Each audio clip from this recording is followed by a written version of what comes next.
নমস্কার, ভক্তি চ্যানেলে আপনাদেরকে স্বাগত।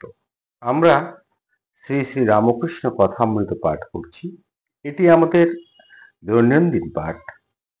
আমরা প্রত্যেক দিন দুপুরবেলা এই পাঠটি করে থাকি। আমাদের আজকের পর্বে যারা নতুন, আমরা আশা করব আপনারা অবশ্যই আমাদের এই চ্যানেলটি সাবস্ক্রাইব করে রাখবেন।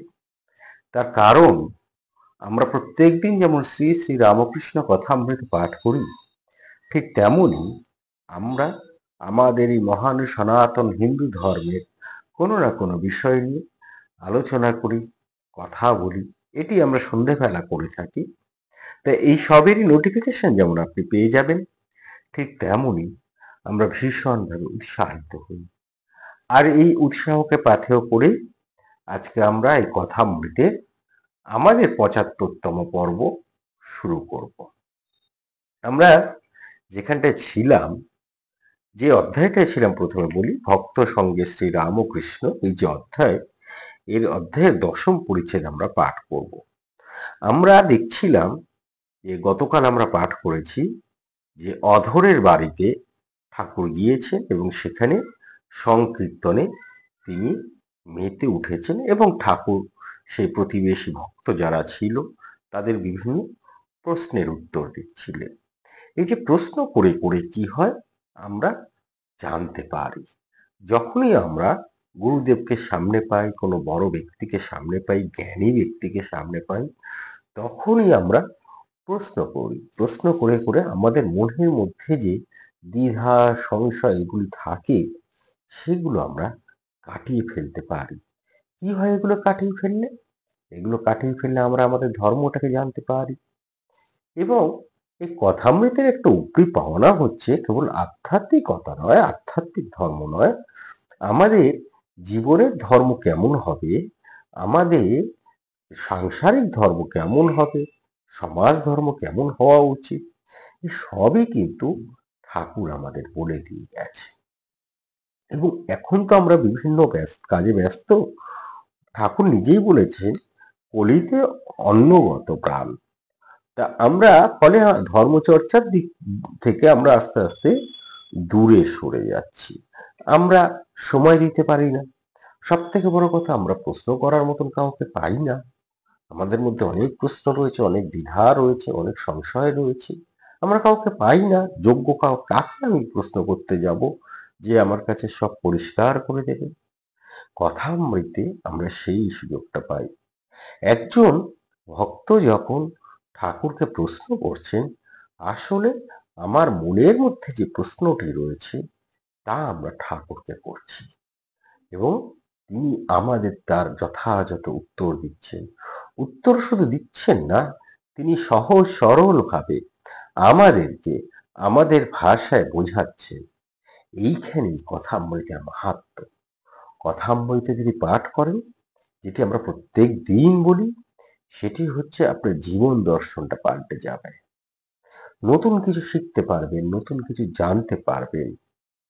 যা নিত্য তা আমরা জানতে পারবো, আর যা অনিত্য তা আমরা ত্যাগ করতে পারবো এই কথামৃতে পাঠ করলে।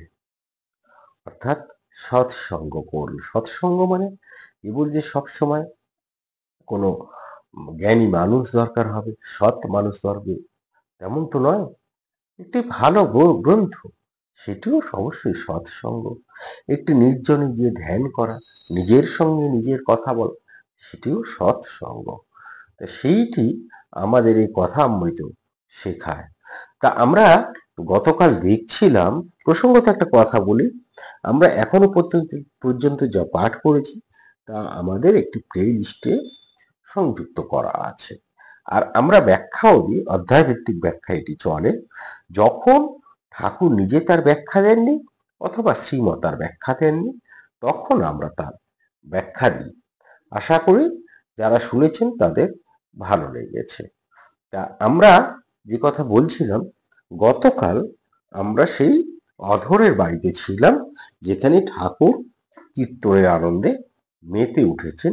এবং আজকে আমরা রামচন্দ্রের বাড়িতে যাব, সেখানেও কীর্তন আছে, সঙ্গে আমরা কথোপকথা শুনতে পারবো। আপনারা শেষ পর্যন্ত শুনুন, আশা করি আপনাদের ভালো লাগবে। তা শ্রীময় এর একটি হেডিং দিয়েছেন, তিনি লিখছেন, ঠাকুর শ্রী রামকৃষ্ণ কলিকাতায় ভক্ত মন্দিরে শ্রীযুক্ত রামচন্দ্র দত্তের বাড়ি কীর্তনানন্দে। ঠাকুর অধরের বাড়ি হইতে কলহান্তরিকা কীর্তন শ্রবণ করিয়া রামের বাড়ি আসিয়াছেন। শিমুলিয়া মধুরায়ের বলি। রামচন্দ্র ডাক্তারি শিক্ষা করিয়া ক্রমে মেডিকেল কলেজে সরকারি কেমিক্যাল এক্সামিনার হইয়াছিলেন এবং সায়েন্স অ্যাসোসিয়েশনে রসায়ন শাস্ত্রের অধ্যাপক ছিলেন। তিনি স্বপরিচিত অর্থে বাড়িটি নির্মাণ করিয়াছেন। এ স্থানে ঠাকুর কয়েকবার শুভাগমন করিয়াছিলেন, তাই ভক্তদের কাছে আজ এটি মহাতীর্থস্থান। রামচন্দ্র শ্রীগুরুর করুণা বলে বিদ্যার সংসার করিতে চেষ্টা করিতেন। ঠাকুর দর্শন মুখে রামের সুখ্যাতি করিয়া বলিতেন, রাম বাড়িতে ভক্তদের স্থান দেন, কত সেবা করেন, আর তার বাড়ি ভক্তদের একটি আড্ডা। নিত্যগোপাল, লাটু, তারও পরবর্তীকালে তিনি শিবানন্দ নামে পরিচিত হন। তা রামচন্দ্রের একরূপ বাড়ির লোক হইয়া গিয়াছিলেন, তাহার সহিত অনেক দিন একসঙ্গে বাস করিয়াছিলেন, আর বাড়িতে নারায়ণের নিত্য সেবা। রাম ঠাকুরকে বৈশাখী পূর্ণিমার দিন, ফুল দোলের দিন এই ভদ্রাসন বাটিতে পূজার্থে প্রথম লইয়া আসেন। প্রায় প্রতি বর্ষে ওই দিনে ঠাকুরকে লইয়া গিয়া ভক্তদের লইয়া মহোৎসব করিতেন।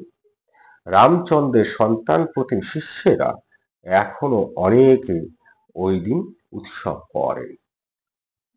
আজ রামের বাড়ি উৎসব, প্রভু আসিবেন।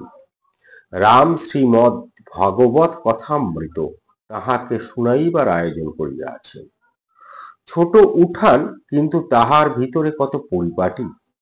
বেদি রচনা হইয়াছে, তাহার উপর কথক ঠাকুর উপবিষ্ট।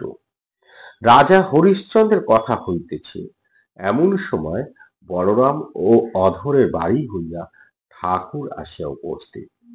রামচন্দ্র আগুয়ান হইয়া ঠাকুরের পদধূলি মস্তকে গ্রহণ করিলেন ও তাহার সঙ্গে সঙ্গে আসিয়া বেদির সম্মুখে তাহার পূর্ব হইতে নির্দিষ্ট আসনে বসাইলেন। চতুর্দিকে ভক্তেরা, কাছে মাস্টার। এরপরই একটি সাবহেডিং করছেন, রাজা হরিশ্চন্দ্রের কথা ও ঠাকুর শ্রী রামকৃষ্ণ। রাজা হরিশ্চন্দ্রের কথা চলিতে লাগিল। বিশ্বামিত্র বলিলেন, মহারাজ, আমাকে শশাগরা পৃথিবী দান করিয়াছ, অতএব ইহার ভিতর তোমার স্থান নাই। তবে ওং কাশীধামে তুমি থাকিতে পারো, সে মহাদেবের স্থান। চলো, তোমাকে তোমার সহধর্মিনী শৈবা ও তোমার পুত্র সহিত সেখানে পৌঁছাইয়া দিই। সেইখানে গিয়া তুমি দক্ষিণা জোগাড় করিয়া দেবে। এই বলিয়া রাজাকে লইয়া ভগবান বিশ্বামিত্র ওং কাশীধাম অভিমুখে যাত্রা করিলেন। কাশীতে পৌঁছাইয়া সকলে ওং বিশ্বেশ্বর দর্শন করিলেন। এই যে রাজা হরিশ্চন্দ্রের কথা আপনারা অনেকেই জানেন, তিনি তো সব দান করে দিয়েছিলেন, এমনকি বিশ্বামিত্রর কাছে তার সেই রাজত্ব দান করে দিয়েছিলেন। এবার যখন দান করে দিলেন তখন তিনি শূন্য, আর তো কিছু নেই। মানে বিশ্বামিত্র বলেন যে তোমাকে তো দান করেছে, সুতরাং এখানে তো তুমি আর থাকতে পারবে না, তাহলে কোথায় থাকবে? চলো, তুমি কাশীতে চলো। এবং কাশীতে গিয়ে সে অবস্থান করেন। বিশ্বামিত্র সেই তার স্ত্রী শৈবা ও তার পুত্রকে নিয়ে সেখানে নিয়ে যান এবং বলেন যে তোমার কাছে তো কিছুই নেই, বরঞ্চ সেখানে গিয়ে তুমি আমাকে দক্ষিণা দিও, গুরু দক্ষিণা দিতেই হবে। সেখানে গিয়ে দক্ষিণা দিও, কাশীতে গিয়ে কিছু দক্ষিণা জোগাড় করো, মানে ভিক্ষাবৃত্তি করে সংগ্রহ করে তুমি আমাকে দক্ষিণা দিও। এই বলে তারা সেখানে চলে যায় এবং সেখানে গিয়ে তারা বিশ্বেশ্বরকে দর্শন করেন। আমরা এই কাশীখণ্ডম পাঠ করি, সেখানে এই কাহিনী বর্ণিত হবে। ফলে আজকে আমরা আর এটা দীর্ঘ করলাম না এই বর্ণনাটা, সেখানে গেলে আপনারা শুনতে পারবেন। তা সেটাও আমাদের একটি প্লে লিস্ট করা রয়েছে কাশীখণ্ডম নাম দিয়ে। তা এই কাশীখণ্ডম হচ্ছে আমাদের স্কন্দ পুরাণের একটি অংশ, যেখানে কাশীর মাহাত্ম্য বর্ণনা করা হয়েছে। এটি আমরা প্রত্যেক সোমবার এই পাঠটি পড়ি। তা যাই হোক, ওং বিশ্বেশ্বর দর্শন কথা হইবা মাত্র ঠাকুর একেবারে ভাবাবিষ্ট। শিব শিব এই কথা অস্পষ্ট উচ্চারণ করিতেছেন। এই যে ঠাকুরের আমরা দেখব পরবর্তী পরিচ্ছেদে আমরা দেখব যে সর্বভূতে সর্বত্র ঠাকুর ঈশ্বরকে দর্শন করতেন। সেটি হয়তো একটি বালককে দেখে তার কৃষ্ণের কথা, গোপালের কথা মনে পড়ত, আবার কখনো একটি সিংহকে দেখে তার মনে পড়ে যেত হচ্ছে মহিষাসুর মর্দিনীর কথা। আমরা এই এই একটি অধ্যায়ের পরেই আমরা দেখব কি দেখে ঠাকুরের কি মনে হতো, কিভাবে তিনি ভাবের জগতে চলে যেতেন। এবার এখানে যখন তিনি বিশ্বেশ্বরের কথা শুনলেন, তখনই কি হলো, ঠাকুর একেবারে ভাবাবিষ্ট হয়ে গেল এবং শিব শিব এই কথা তিনি উচ্চারণ করতে লাগলেন। তা রাজা হরিশ্চন্দ্র দক্ষিণা দিতে পারলেন না, কাজে কাজেই শৈব্যাকে বিক্রয় করিলেন। কোথা থেকে দক্ষিণা দেবেন? তার অর্থ দরকার, দক্ষিণা দিতে গেলে বা কিছু দরকার, তখন তিনি তার নিজ স্ত্রী শৈব্যাকে বিক্রয় করলেন। তার কারণ তিনি কথা দিয়েছেন। এই যে কথা দেওয়া, এটাই তো ধর্ম। কথা দিয়ে কথা রাখাটাই তো আমাদের ধর্ম। এটা হচ্ছে মানুষের একটি মানবিক ধর্ম। তা পুত্র রোহিতাশ্ব শৈব্যার সঙ্গে রহিলেন। কথক ঠাকুর শৈব্যার প্রভু ব্রাহ্মণের বাড়ি রোহিতাশ্বের পুষ্পচয়ন কথা ও সর্পদংশন কথাও বলিলেন। সেই তমসাচ্ছন্ন কাল রাত্রে সন্তানের মৃত্যু হইল, সৎকার করিবার কেহ নাই। বৃদ্ধ ব্রাহ্মণ প্রভু শয্যা ত্যাগ করিয়া উঠিলেন না। শৈব্যা একাকী পুত্রের শবদেহ করে লইয়া শ্মশানী অভিমুখে আসিতে লাগিলেন। মাঝে মাঝে মেঘ গর্জন ও অশনিপাত, নিবিড় অন্ধকার যেন বিদীর্ণ করিয়া একবার বিদ্যুৎ খেলিতেছে। শৈব্যা ভয়াকুলা শোকাকুলা রোদন করিতে করিতে আসিতেছেন। হরিশ্চন্দ্র দক্ষিণার টাকা সমস্ত হয় নাই বলিয়া চণ্ডালের কাছে নিজেকে বিক্রয় করিয়াছেন। তিনি শ্মশানে চণ্ডাল হইয়া বসিয়া আছেন, করি লইয়া সৎকার কার্য সম্পাদন করিবেন। কত শবদেহ জ্বলিতেছে, কত ভগ্নাবশেষ হইয়াছে, সেই অন্ধকার রজনীতে শ্মশান কিরূপ ভয়ঙ্কর হইয়াছে। শৈব্যা সেই স্থানে আসিয়া রোদন করিতেছেন। সেই ক্রন্দন বর্ণনা শুনিয়া কাহার না হৃদয় বিদীর্ণ হয়, কোন দেহধারী জীবন হৃদয়ের বিগলিত না হয়। সমবেত শ্রোতাগণ হাহাকার করিয়া কাঁদিতেছেন। ভাবুন সেই দৃশ্যটা আপনারা। সেই হরিশ্চন্দ্র, সে নিজেকে বিক্রি করে দিয়েছে চণ্ডালের কাছে, তিনি আজ শ্মশানে বসে আছেন চণ্ডাল বেশে। এইদিকে তার স্ত্রী, যাকে তিনি এক ব্রাহ্মণের কাছে বিক্রি করে দিয়েছেন, এবং সন্তান তার কাছেই থাকে। রাতের বেলা এক বর্ষার রাতে সেই সন্তান সর্পাঘাতে মৃত্যু হলো, মারা গেল, এবং তার তখন সৎকার্য করতে হবে। তখন শৈব্যা সেই বর্ষণ রাতে বৃষ্টি ঝড় ঝঞ্ঝা বিদ্যুৎ মাথায় নিয়ে, কেউ নেই সন্তানকে বয়ে নিয়ে আসার, শ্মশানে বয়ে নিয়ে আসার, তাকে নিয়ে সে নিজে চলে এসেছে। সন্তানের পিতা আজ চণ্ডাল হয়ে বসে রয়েছে নিজের সন্তানকে দাহ করবে বলে। এই যে বর্ণনা, এই বর্ণনা শুনে কার না চোখে জল আসে। তা সেই তখন সবাই হাহাকার করে ওঠেন। কিন্তু ঠাকুর কি করিতেছেন? ঠাকুর কিন্তু একেবারে স্থির হইয়া শুনিতেছেন, একেবারে স্থির। একবার মাত্র চক্ষের কোণে একটি বাড়ি বিন্দু উদ্গত হল, সেটি মুছিয়া ফেলিলেন। অস্থির হইয়া হাহাকার করিলেন না কেন, এটি প্রশ্ন করছেন মাস্টার। যে সবাই হাহাকার করছে, তাহলে ঠাকুর হাহাকার করলেন না কেন?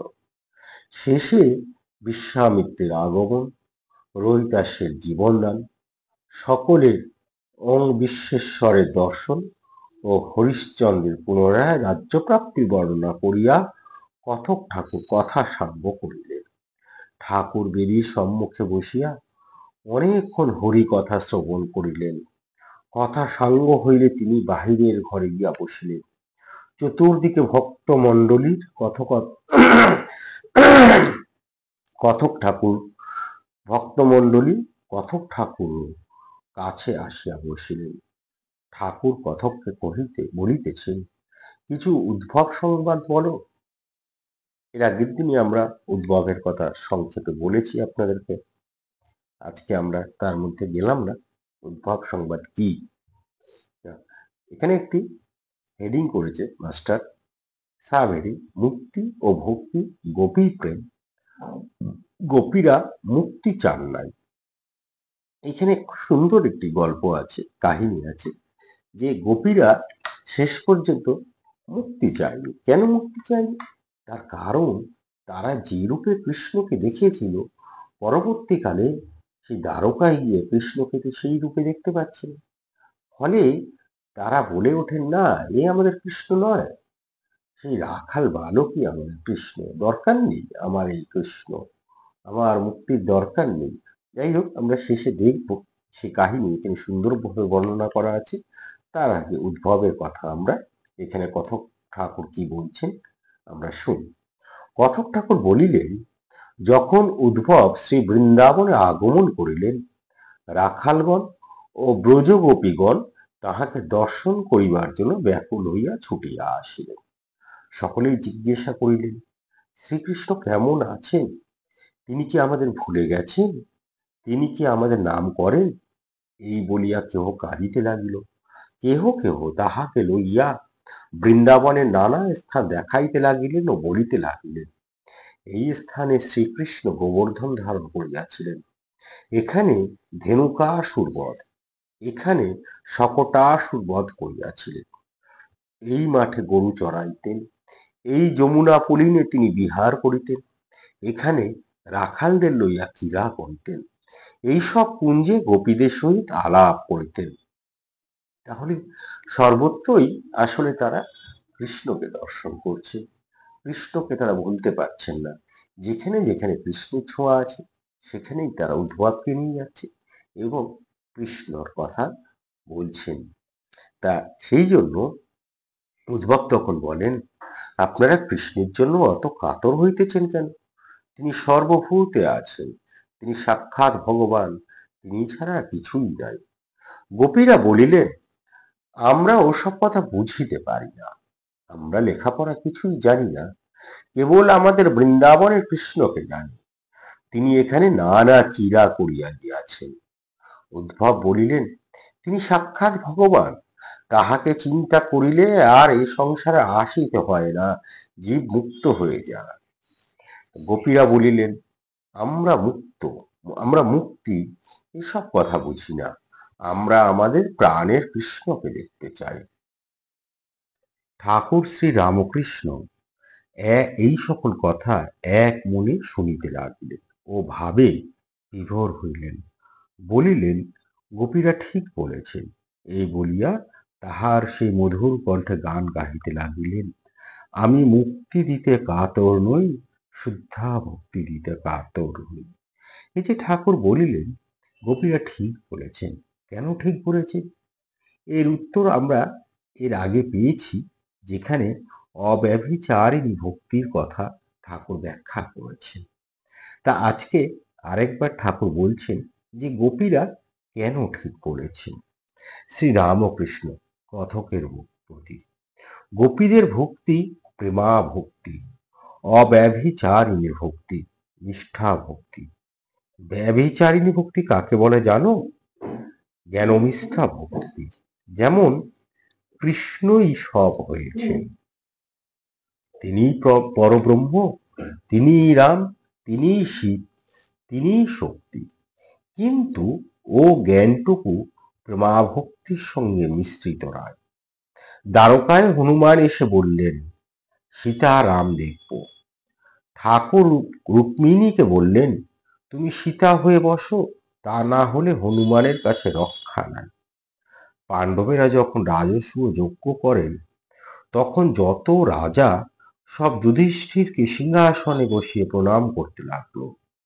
বিভীষণ বললেন আমি এক নারায়ণকে প্রণাম করব, আর কারোকে করব না। তখন ঠাকুর নিজে যুধিষ্ঠিরকে ভূমিষ্ঠ হয়ে প্রণাম করতে লাগলেন। তবে বিভীষণ রাজমুকুট শুদ্ধ ষষ্ঠাঙ্গ হয়ে যুধিষ্ঠিরকে প্রণাম করে। কিরকম জানো?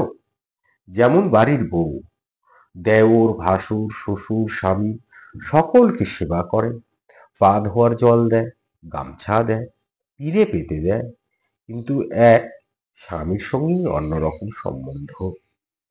এই প্রেমাভক্তিতে দুটি জিনিস আছে, অহংতা আর মমতা। এই অহংতা আর মমতা কি, এটিও ঠাকুর সুন্দরভাবে ব্যাখ্যা দিচ্ছেন। তিনি বলছেন যশোদা ভাবতেন আমি না থাকলে গোপালকে কি দেখবে, তাহলে গোপালের অসুখ করবে। কৃষ্ণকে ভগবান বলে যশোদার বোধ ছিল না। আর মমতা, আমার জ্ঞান, আমার গোপাল। উদ্ভব বললেন মা তোমার কৃষ্ণ সাক্ষাৎ ভগবান, তিনি জগৎ চিন্তামণি, তিনি সামান্য নন।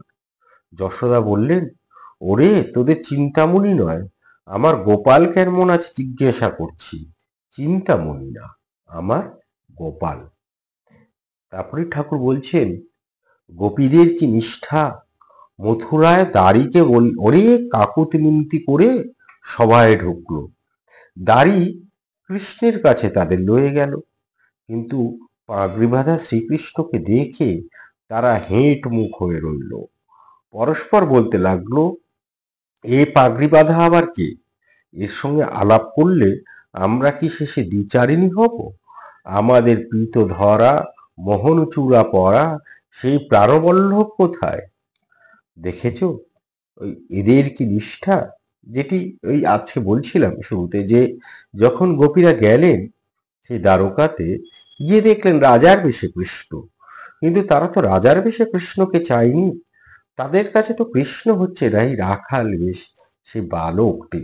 ফলে এইটি আসলে বলছে অব্যভিচারিণী ভক্তি, যেখানে আমি ঠাকুরকে একভাবে এমন ভাবে প্রেম দিই যে তাকে যে রূপে আমি পূজা করেছি সেই রূপটি আমার চাই, অন্য কোনো রূপ আমার দরকার নেই। এইটি হচ্ছে প্রেমা ভক্তি। তা সেই বলছেন যে দেখেছ এদের কি নিষ্ঠা, বৃন্দাবনের ভাবই আলাদা।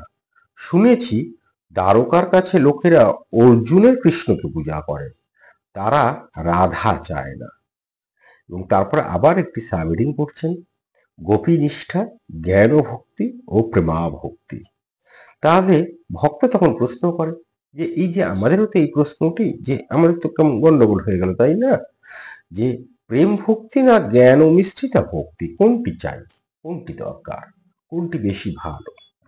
শ্রী রামকৃষ্ণ তখন বলেন, যখন ভক্ত এই প্রশ্নটি করেন যে কোনটি ভালো, ঈশ্বর খুব ভালোবাসা না হলে প্রেমা ভক্তি হয় না। আর আমার জ্ঞান, অর্থাৎ এই যে প্রেমা ভক্তি কিভাবে আমাদের মধ্যে আসে, আসে এইভাবেই যে তার প্রতি আমার যখন ভালোবাসা জন্মবে, এই ভালোবাসাটা খুব ভালোবাসা, এই ভালোবাসা কি এনে দেয়, এই ভালোবাসায় এই আমার জ্ঞানটা হয়ে যায়, অর্থাৎ তুমি হচ্ছে আমার। এই আমার যখন হয়ে যায় তখন কি হয়, তখন আমরা তার উপর আস্থা রাখি, তাকে বিশ্বাস করি, এবং আমি নিজেকে সম্পূর্ণ তার কাছে সমর্পণ করতে পারি। ব্যাপারটা খুব একটা কঠিন না, একটু চেষ্টা করলেই কিন্তু এটা হয়। তা খুবই সোজা, খালি ঈশ্বরকে আমার ভাবতে হবে আর তাকে ভালোবাসতে হবে। এই ভালোবাসা আসবে কিভাবে? তার জন্য আমি যদি ব্যাকুল হই বা ভালোবাসাই তাই যে ব্যাকুলতা এনে দেবে, আর নিজেকে সমর্পণ করতে হবে, ঈশ্বরের উপর আস্থা রাখতে হবে, সবসময় মনে রাখতে হবে যে তিনি আছেন আমার পিছনে। এই যে এক একজন বলে না, আমার তো তিন কুলে আর কেউ নেই। হ্যাঁ, তিন কুলে নেই কে বলেছে? এক কুলে রয়েছে, তিনি হচ্ছেন স্বয়ং ঈশ্বর। ঈশ্বর তোমার জন্য রয়েছেন সবসময়, এবং এটি বিশ্বাস করতে হবে, তার উপর ভরসা রাখতে হবে। তাহলে দেখবেন তিনি আমাদের সব কিছু থেকেই কিন্তু উদ্ধার করবেন। সেই শ্রী রামকৃষ্ণ বলছেন, ঈশ্বরে খুব ভালোবাসা না হলে প্রেমা ভক্তি হয় না, আর আমার জ্ঞান। তারপরে খুব সুন্দর একটি গল্প বলছেন। বলছেন যে তিন বন্ধু বন দিয়ে যাচ্ছেন, আর সেই সময় একটি বাঘ এসে উপস্থিত। তখন এক বন্ধু বলে, ভাই আমরা সব তো মারা গেলুম, এবার বাঘ আমাদেরকে মেরে ফেলবে। তে একজন বললে, কেন মারা যাব কেন, এসো ঈশ্বরকে ডাকি। আরেকজন বললে, না, তাকে কষ্ট দিয়ে কি হবে, মানে ঈশ্বরকে কষ্ট দিয়ে বলছে, তাকে কষ্ট দিয়ে কি হবে, এসো এই গাছে উঠে পড়ি। এখন যে লোকটি বললে আমরা মারা গেলুম, সে জানে না যে ঈশ্বর রক্ষাকর্তা আছেন।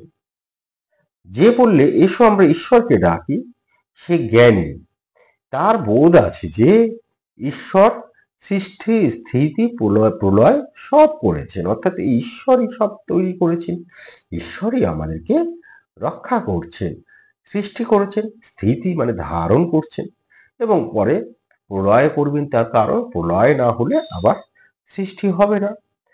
আর যে বললে যে তাকে কষ্ট দিয়ে লাভ নেই, এসো আমরা গাছে উঠে পড়ি, তার ভিতর কি হয়েছে? প্রেম জন্মেছে, ভালোবাসা জন্মেছে। ঠাকুর বলছেন, তা প্রেমের স্বভাবই এই, আপনাকে বড় মনে করে আর প্রেম পাত্রকে ছোট মনে করে, পাছে তার কষ্ট হয়। কেবল এই ইচ্ছা যে যাকে সে ভালোবাসে তার পায়ে কাঁটাটি পর্যন্ত না ফোটে, এরই নাম হচ্ছে ভালোবাসা। ঠাকুর ও ভক্তদিগকে রাম উপরে লইয়া গিয়া নানাবিধ মিষ্টি দিয়া সেবা করিলেন, ভক্তেরা মহা আনন্দে প্রসাদ পাইলেন। এখানেই এই পরিস্থিতি শেষ হচ্ছে।